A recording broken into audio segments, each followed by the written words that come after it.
하나님 말씀 신명기 11장 18절로 20절 말씀입니다.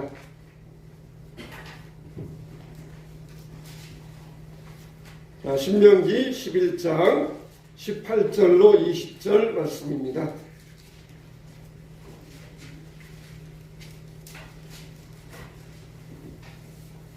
구약성경 280면 신명기 11장 18절로 20절 말씀입니다. 자, 제가 한 절, 여러분이 한 절, 같이 한 절 읽겠습니다. 이러므로 너희는 나의 이 말을 너희의 마음과 뜻에 두고 또 그것을 너희의 손목에 매어 기호를 삼고 너희 미간에 붙여 표를 삼으며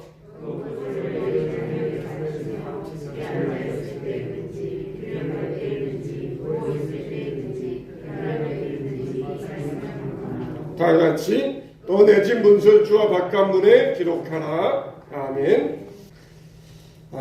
서울 성북동에 가면은 간송미술관이라고 하는 곳이 있습니다.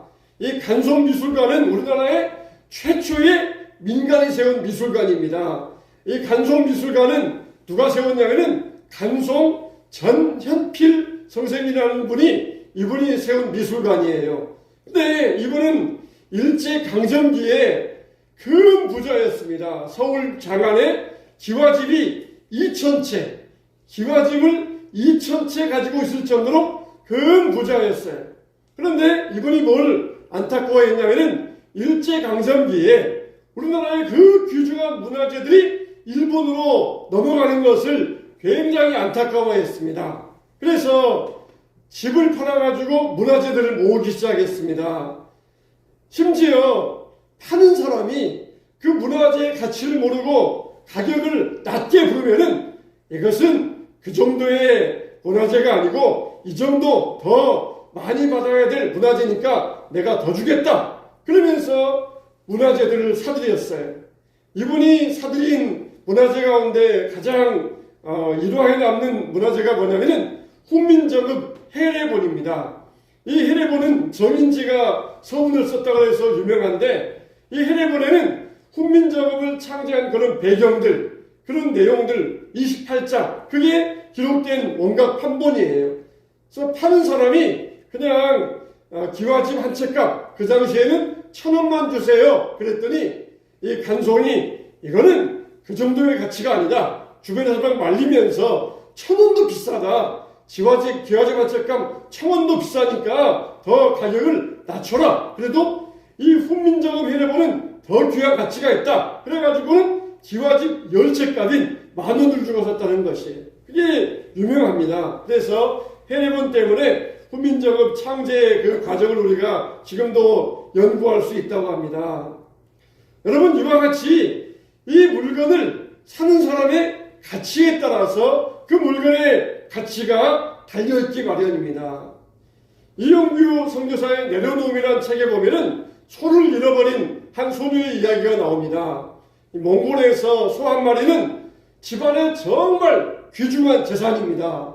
근데 이 소녀가 꼴을 뜯겨 먹으려고 들판에 나갔다가 그만 깜빡한 사이에 소가 어디로 사라져버리고 만 것이에요. 온 들판을 헤매면서 소 이름을 부르면서 막 들판을 헤매며 다녔습니다. 그러다가 번뜩 생각나기를 예배 시간 되었다. 그러면서 번뜩 생각이 나가지고 소를 찾다가 그만두고 들판을 다녀가지고 땀이 범벅이 되어서 교회를 찾아왔어요. 그러면서 간절하게 예배를 드렸습니다. 예배가 끝났는데 교회당 문 밖에서 소의 울음소리가 들리는 것이에요. 소가 교회로 찾아온 것입니다. 이 소녀가 정말 예배의 소중함과 예배의 가치를 알고 하나님 앞에 나왔을 때에 하나님께서 이 소녀를 축복해 주셨던 것이에요. 이 소도 자기 주인이 예배의 소중함을 알고 예배의 가치를 안다. 그걸 알았기 때문에 주인을 찾아서 집으로 가지 아니하고 교회로 따라왔던 것입니다. 우리가 정말 어디에 가치를 두며 살아가는가? 그게 우리 인생을 결정하는 것이에요. 우리는 우리 인생에서 정말 가치 있는 것에 우리 인생을 투자할 수 있어야 됩니다. 그 가운데 바로 이 가치 있는 것은 말씀이에요. 말씀은 정말 우리를 가치 있게 만들고 우리를 소중하게 만듭니다. 여러분에게 있어서 말씀의 가치는 어느 정도입니까? 홍콩의 한 경매장에서 그림이 하나 경매에 올라왔어요. 그림이 이만한 문짝 하나만한 그런 그림인데 그 그림은 어떤 그림이냐? 온통 빽빽하게 붉은 점, 이 점만 찍혀있는 그런 그림이었어요. 이거는 뭐 유치원생이 와서 그래도 그릴 수 있는 그림입니다. 그림에다가 막 점만 찍어 놓으니까 붉은 점만 찍어 놓은 그림이니까 이거는 누구나 그릴 수 있는 그림이에요. 그거 가치를 모르는 사람들은 이거 10,000원을 줘도 사지 않을 그런 작품입니다. 그런데 무려 그 그림이 얼마에 팔렸느냐? 72억 원에 팔렸어요. 그 그림이 유명한 김한기 화백의 작품입니다. 그것의 가치를 모르는 사람들은 10만 원 줘도 아까울 가치인데 가치를 아는 사람들은 72억을 주고도 아깝지 않을 그런 가치로 여겨졌던 것이에요. 여러분, 모든 물건들은 어떻습니까? 시계가 있으면 물건은 어떻습니까? 이 물건의 가격을 누가 정합니까? 파는 사람이 정해요. 만들어서 가게에 지내놓으면 파는 사람이 이 시계 얼마입니다. 그러면서 이 시계의 가격을 정해요. 그런데 사는 사람이 가격을 정하는 그런 물건이 있어요. 그게 뭡니까? 그게 바로 예술작품이에요. 예술작품은 파는 사람이 가격을 정하지 아니하고 사는 사람이 나는 이것을 얼마에 사겠습니다. 얼마에 사겠습니다. 그러면서 사는 사람이 그 가격을 정해서 그 물건을 사드립니다. 예술작품이겠 그래요. 말씀이 바로 그와 같습니다. 말씀은 공짜예요. 근데 어떤 사람에게는 말씀을 거저 주어도 안 받아요. 왜 그렇습니까? 말씀의 가치를 모르기 때문에. 말씀을 전하는데도 딴 생각하고 있고 졸고 있고. 왜 그래요? 말씀의 가치를 모르기 때문에 그래요. 어떤 사람은 전 재산을 팔아서 말씀을 삽니다. 왜 그렇습니까? 말씀의 가치를 알기 때문에 그래요. 예술작품의 가치를 모르면은 그 예술작품을 휴지조각밖에 여기지 않지만 가치를 알면은 전 재산을 팔고 사는 것처럼 말씀의 가치가 그래요. 모르는 사람들은 아무리 말씀을 가르쳐 주어도 공짜로 가르쳐 주어도 듣지 않습니다. 그러나 가치를 아는 사람들은 자기의 전 재산을 팔아서 밭에 감춘 보화를 발견한 사람이 전 재산을 팔아서 밭을 샀느니라. 그런 것처럼 전 재산을 투자하게 되어 있어요. 여러분에게 있어서 말씀의 가치는 어느 정도입니까? 그냥 주일날 한 번 들으면 됐지. 밤까지 나가? 새벽까지 나갈 필요 뭐 있어? 주일날 나가서도 피곤하면 졸다 오면 되지. 그거는 그만큼 우리의 말씀에 무지하다는 것이. 말씀의 가치는 내가 피곤해도, 내가 건강이 안 좋아도, 내가 약해도 내 모든 것을 투자해서 살 수 있을 만한 이게 말씀의 귀한 가치예요. 그러면은 말씀이 왜 소중합니까? 첫째는 말씀의 가치는 변하지 않기 때문이에요. 말씀의 가치는 변하지 않기 때문입니다. 우리가 금이나 다이아몬드를 왜 귀금속이라고 그럽니까? 두 가지 때문이에요. 희소성과 불변성입니다. 금이나 다이아몬드는 희소하기 때문에 이거를 귀금속이라고 그래요. 만일 금이나 다이아몬드가 돌멩이처럼 흔하다 그러면은 아무도 귀금속이라고 하지 않습니다. 그러나 이 금이나 다이아몬드는 희귀하기 때문에 귀금속이라고 그래요. 왜 그렇습니까? 두 번째 이유는 불변성입니다. 금이나 다이아몬드는 변하지 않습니다. 쇳덩어리는 녹이 슬어요. 나무는 썩어버립니다. 그러나 금이나 다이아몬드는 세월이 지나도 변하지 않아요. 불변성 때문에 그래서 가치를 두는 것이에요. 우리는 정말 무엇에 가치를 두고 살아갑니까? 말씀의 가치는 불변합니다. 유년기 때에도, 소년기 때에도, 청년기 때에도, 장년기에도, 중년에도, 노년에도 우리의 전 모든 인생에 말씀은 가치 있는 것이에요. 어렸을 때에는 딱지, 구슬 이걸 그냥 보물처럼 여깁니다. 그래가지고 그걸 갖춰다가 자기 집안의 제일 소중한 곳에 서랍에다가 이걸 모셔놓고 살아요. 또 어렸을 때는 먹는 것을 소중하게 여기고 또 소년들은 인터넷이나 게임하는 것을 소중하게 여깁니다. 그러나 이것들은 시간 지나가면은 무가치해져요. 나중에 나이 들어가지고도 구슬딱지 이것을 보물처럼 여겨가지고 서랍 속에 넣는 사람 누가 있으면 다 그걸 쓰레기통에 버려도 하나도 아깝지 않아요. 여러분, 말씀의 가치는 어렸을 때든지 늙었을 때든지 변하지 않는 게 말씀의 가치입니다. 말씀? 그래 좋아. 말씀은 내가 시험 봐야 되니까 내가 시험 보기 위해서 이 말씀을 내가 읽어야 되겠다.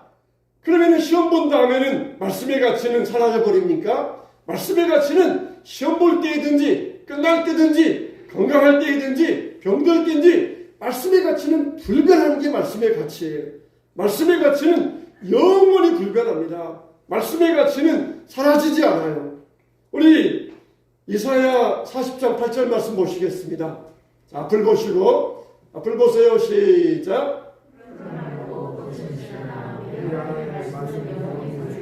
자, 시편 19편 9절로 10절 시작. 여호와를 경외하는 도는 정결하여 영원까지 이르고 여호와의 법도 진실하여 다 의로우니 견고한 많은 순금보다 더 사모할 것이며 꿀과 송이꿀보다 더 달도다. 푸른 마르고 꽃을 시드나 우리 하나님의 말씀은 영원히 서리라 하라 그랬어요.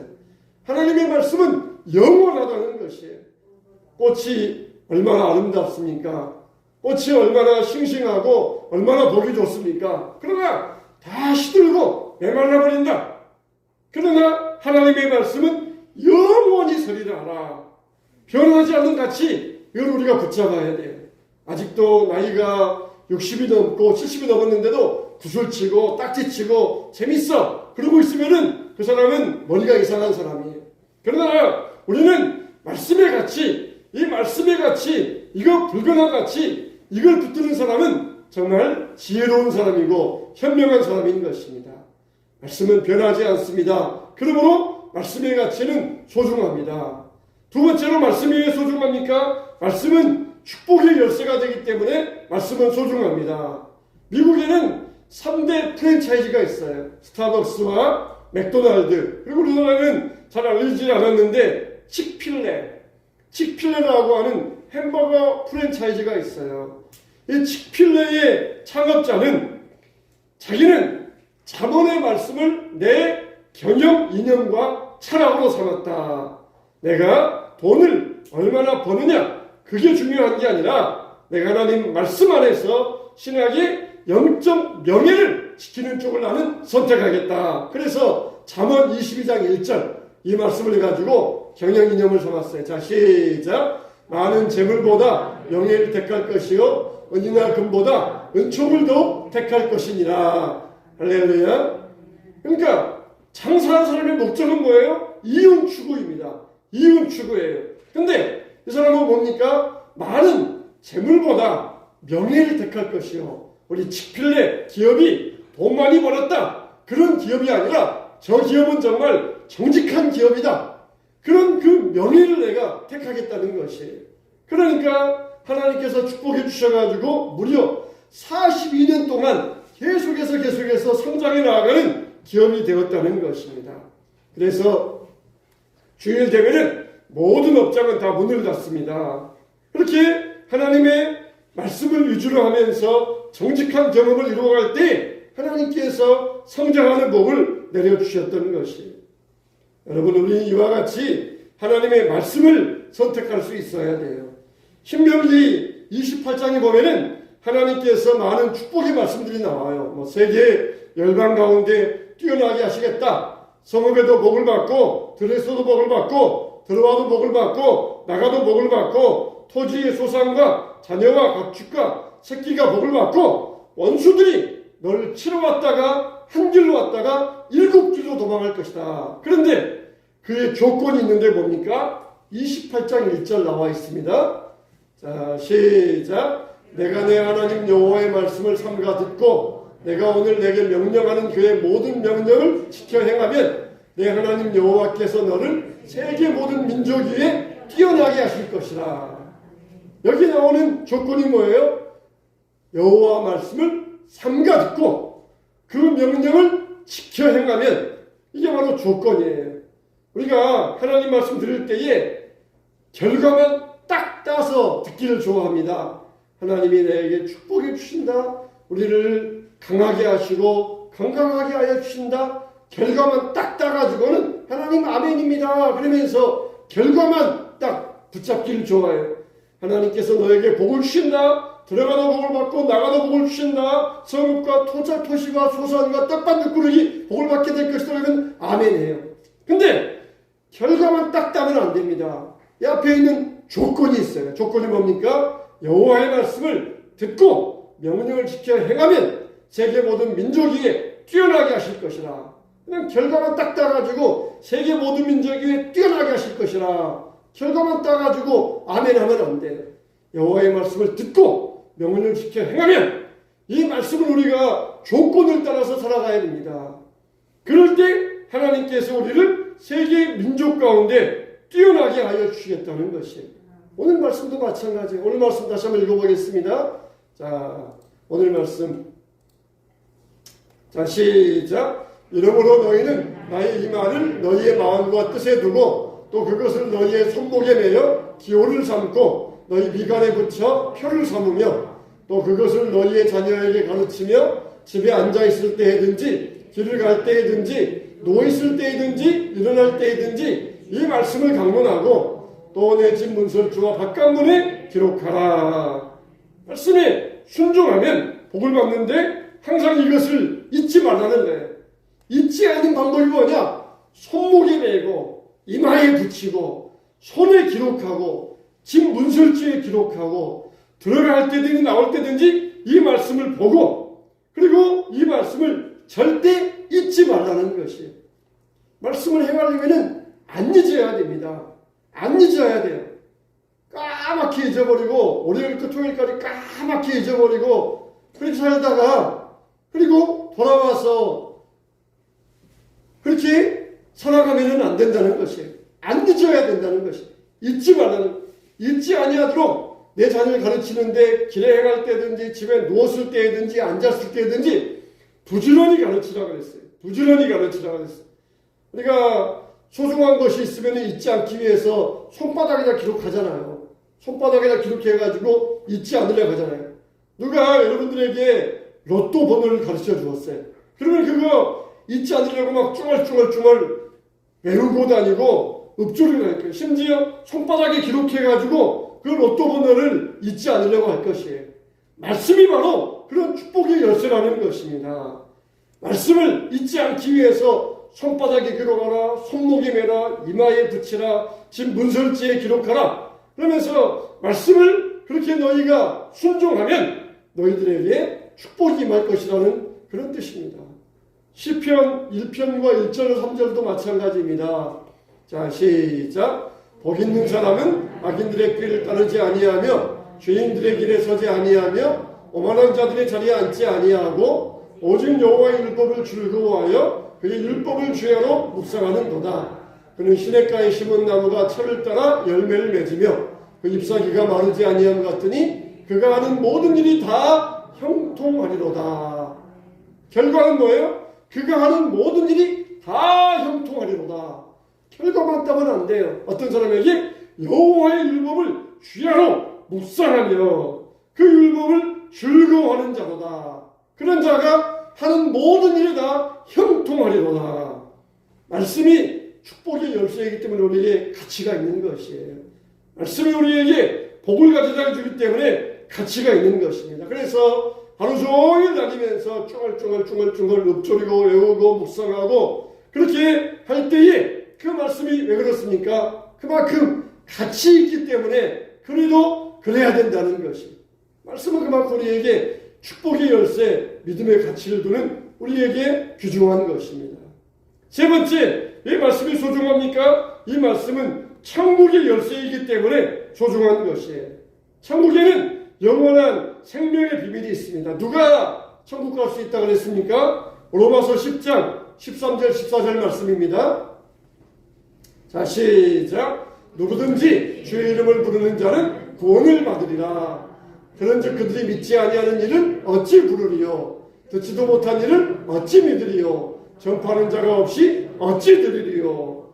주의 이름을 부르면 구원을 받으리라. 근데 믿지 않으면 어찌 들으리요?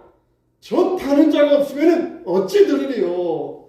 말씀을 들어야 믿음이 생긴다는 것이에요. 구원받으려면 믿어야 되고 믿으려면 들어야 됩니다. 듣지도 않는데 어떻게 믿음이 생길 수 있습니까? 믿어야 주의 이름을 부를 수 있고 들어야 구원을 받을 수가 있다는 것이에요. 로마서 10장 17절 말씀입니다. 자, 시작. 그러므로 믿음은 들음에서 나며 들음은 그리스도의 말씀으로 말미암았느니라. 구원받는데 믿음은 어디에서 나느냐? 들음에서 생긴다는 것이에요. 그래서 말씀이 믿음의 원동력이라는 것입니다. 베드로도 말하기를 우리가 영생을 얻은 것은 썩어질 씨로 된 것이 아니요 썩지 아니하고 영원히 있을 하나님의 말씀으로 되었다. 그렇게 우리에게 말씀하여 주셨어요. 천국 바로 알기라고 하는 그런 책이 있습니다. 이 책에서 이 저자는 말하기를 천국은 세 가지 특징이 있다고 그랬어요. 첫째는 뭐냐? 하나님의 영광을 강조한다. 둘째는 인간의 무가치함과 부패를 절감하게 된다. 셋째는 심판과 축복이 강조되는 곳이다. 이렇게 천국의 특징을 세 가지로 말씀하고 있어요. 뭐라고요? 첫째는 천국은 하나님의 영광, 둘째는 인간의 무가치함, 셋째는 하나님의 축복과 심판. 이게 천국의 특징이라는 거예요. 천국이 우리에게 강조하고 있는 것이다. 근데 그러면서 이분이 또 말하기를 사람에게는 악한 본성이 있어가지고 악한 것에 대해서는 묘사하기를 좋아한대요. 마치 넷플릭스의 드라마, 지옥 드라마 있잖아요. 이 지옥 드라마에 대해서는 사람들이 아주 상세하게 묘사합니다. 있지 않은 것에 대해서 아주 악한 것에 대해서는 아주 상세하게 묘사해요. 그것들을 아주 사람들이 흥미진진하게 봅니다. 그런데 천국 드라마 있습니까? 천국 드라마는 없어요. 그만큼 천국은 우리가 묘사하기가 어려워요. 지옥에 대해서는 막 상상해가지고 묘사하면서 흥미진진한데 천국에 대해서는 묘사할 수가 없어요. 그 어떤 사람들이 천국에 대해서 묘사해도 다 실패했습니다. 다 실패했어요. 우리가 천국에 대해서 어떤 상상을 하든지 천국은 그 이상 수천 배, 수만 배 그 이상이 될 거예요. 천국 갔다 온 사람들 말들을 들어보면 다 공통적으로 세상에 가기 싫어가지고 여기 살래요 그랬는데 하나님께서 너 세상에 가서 네가 해야 될 사명이 있다. 거기 가서 사명 감당해라. 그래서 억지로 왔다는 것이 억지로 왔다는 것이. 천국은 그만큼 좋은 곳이라는 것입니다. 사람들은 악에 대해서는 묘사하기를 좋아해요. 어떤 교회에서 성극을 했어요. 성극을 하는데 조별로 짜가지고 간단하게 10분 동안에 자기 장기를 자랑하는 시간을 주었어요. 그래서 어떤 조에서는 이 탕자의 비유를 가지고 연극을 했습니다. 그런데 먹고 마시고 방탕하고 그런 거에 대해서는 9분 50초 동안을 묘사하다가 한 10초 만에 아버지 집에 들어와서 회개하고 잔치하는 모습만 묘사하고 끝나더라는 것이. 그날 그 성극팀은 목사님에게 그냥 된통 혼났습니다. 그렇게 좋은 아버지 집에 와서 아버지와 행복하게 살고 아버지 집에서 잔치하고 회개하고 그런 모습도 많이 있는데 악한 모습만 묘사했는데 막 방탕하고 막 이 술 먹고 싸우고 그런 모습만 묘사하고 좋은 모습은 묘사하지 아니야. 이게 인간의 본성이라는 거예요. 인간의 본성. 목사님에게 된통 혼나면서 왜 선한 모습, 아름다운 모습은 묘사하지 않았느냐 그랬다는 것이. 이게 인간의 본성이. 악한 모습, 지옥에 대해서는 묘사하고 상상을 하길 잘합니다. 그런데 천국에 대해서는 사람들이 상상을 못해요. 상상. 어떤 모습인지 상상을 못합니다. C.S. 루이스가 이런 말을 했습니다. 대부분 그리스도인이 다음 세상에 대해 더는 생각하지 않게 되면서 기독교는 세상에서 그 힘을 잃고 말았다. 천국을 지향하면 세상을 덤으로 얻을 것이다. 그러나 세상을 지향하면 둘 다 잃을 것이다. 천국에 대한 소망이 다른 욕구에 짓눌리거나 밀려나지 않게 하자. 나 자신이 그날을 향해 나아갈 뿐 아니라 다른 사람들도 그날을 향해 나아가도록 돕는 일을 내 삶의 주된 목표로 하자 그랬다는 것이에요. 사람들이 천국에 대해서 소망을 잃어버리니까 신앙의 힘을 잃어버리고 산다는 것입니다. 우리가 정말 천국을 기억하시기 바랍니다. 말씀은 뭡니까? 바로 천국의 열쇠. 말씀은 천국의 열쇠입니다. 진리가 뭐예요? 진리는 예수 그리스도가 진리예요. 예수님이 왜 진리입니까? 예수님이 천국 가는 길이기 때문에 예수님이 진리예요. 예수님을 통하지 아니하고는 천국 갈 수가 없어요. 세상의 모든 이론들은 다 비진리입니다. 이럴 때는 이랬다가 저럴 때는 저랬다가 바꿔주는 것이 세상의 이론이에요. 그러나 천국 가는 길은 오직 예수 그리스도뿐이다. 이게 바로 진리예요. 진리. 이게 진리입니다. 다른 것들은 다 이랬다가 저랬다가 바뀌어지는 것이 세상의 이론이지만 하나님의 말씀, 예수 그리스도의 진리, 천국 가는 길 대신 예수님만은 불변의 진리입니다.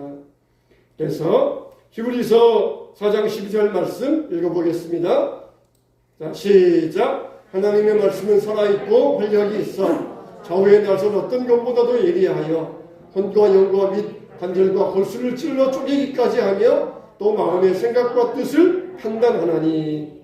말씀은 그냥 글자가 아니에요. 문자가 아닙니다. 말씀은 뭐라고 그랬어요? 살아있고 활력있고 예리한 검이라고 했어요. 하나님의 말씀은 능력입니다. 그래서 선포되는 말씀을 통하여서 병이 고침받고 인생의 문제를 해결받을 수가 있어요. 한 간암 환자가 어느 교회에 출석을 했습니다. 간암 말기가 되어서 의사가 이제 가망이 없습니다. 그런 선고를 내렸어요. 그런데 그날 목사님이 설교하셨는데 병 고침받아라, 병이 나을지어다, 그런 설교 전혀 안 하셨어요. 어떤 설교 하셨느냐? 요셉 설교하셨습니다. 요셉 설교. 요셉이 애굽 땅에 팔려가서 종살이 할 때에 그의 아버지 야곱은 피 묻은 요셉의 옷을 보고 자기 아들이 죽은 줄 알고 대성통곡하였다. 그런데 요셉은 비록 감옥에 들어가고 종살이 했지만 그게 바로 요셉에게는 축복의 길이었고 애굽 총리가 되면서 자기 민족을 살리는 길이었다. 그래서 야곱은 자기 아들이 죽은 줄 알고 통곡했지만 하나님은 오히려 요셉을 보면서 기뻐하고 계셨다. 우리가 그러해야 된다. 환경을 보면서 낙심하거나 슬퍼하지 말고 말씀을 붙잡고 하나님의 믿음의 눈을 가지고 바라볼 때에 우리의 모든 환경이 역경이 변화하여서 충전이 될 것이다. 그런 말씀을 드렸어요. 이 말씀을 듣고 이분이 성령의 감동을 받았습니다. 그렇다, 내가 비록 간암에 걸려서 죽을 병이 걸렸지만 내가 내 환경을 바라보지 않겠다. 말씀 듣고 말씀 읽고 은혜 받고 기도하기 시작했어요. 나중에 몇 개월 후에 서울대 병원 가서 검사해 봤더니 암덩어리가 싹 사라졌다는 것이. 할렐루야. 말씀을 붙들고 기도하고 은혜 받았더니 하나님께서 치유해 주셨던 것입니다. 이와 같이 말씀은 살아있는 능력이에요. 좌우의 날선 검과 같이 예리하다는 것입니다. 검은 어떻습니까? 검을 대적하면은 내가 상해요. 말씀은 따라야 됩니다. 말씀을 따르지 아니하고 대적하면은 내가 상하게 되어 있어요. 잠언 19장 21절에 시작. 사람의 마음에는 많은 계획이 있어도 오직 여호와의 뜻만이 완전히 서리라. 하나님의 말씀만이 완전하다는 것이에요. 로마서 1장 17절 시작. 복음에는 하나님의 의가 나타나서 믿음으로 믿음에 이르게 하나니 기록된 바 오직 의는 믿음으로 말미암아 살리라 함과 같으니라. 말씀을 따라가야 돼요. 말씀을 따라가면은 그 대가는 순종이며 형통입니다. 그러나 말씀을 대적하면은 심판이며 저주이며 멸망인 것이에요. 말씀을 들어야 됩니다. 그리고 그 대가를 치러야 돼요. 말씀의 은혜가 있고 말씀을 들어야 되고 말씀을 따라갈 수 있어야 돼요. 여러분, 첫 번째 했던 질문 다시 드립니다. 여러분에게 있어서 말씀의 가치는 어느 정도입니까? 그냥 한 번만 딱 들고 말지, 혹은 그냥 졸다가 와도 뭐 무슨 상관 있겠어? 안 들으면 그만이고, 그렇게 여러분들이 말씀을 아무것도 아닌 것처럼 그렇게 여기고 있습니까? 말씀은 공짜입니다. 그러나 그 말씀을 가치 없게 여기라는 것이 아니에요. 내 전 재산을 팔아서, 내 모든 것을 팔아서 말씀과 바꿀 수 있고, 말씀을 들을 수 있고, 말씀을 따를 수 있어야 돼요. 그럴 때 말씀과 우리 인생이 똑같이 가치가 있어집니다. 말씀의 가치를 하찮게 여기고 말씀을 소중하게 여기지 않으면 내 인생은 그와 같이 추락하고 말 것이에요. 여러분에게 있어서 말씀의 가치는 어느 정도입니까? 저도 안 사. 공짜로 와서 들으라 해도 안 들어. 뭐 저녁까지 피곤하게 저녁까지 나가서 들어야 돼? 오후까지 나가서 들어야 돼? 한 번만 들으면 그만이야. 그러면서 말씀의 가치가 그 정도밖에 안 됩니까? 우리에게 있어서 말씀의 가치는 어떤 것을 주고도 바꿀 수 없는 소중한 가치가 되어야 돼요. 그럴 때 하나님 안에서 우리의 인생이 복된 인생이 될 줄로 믿습니다.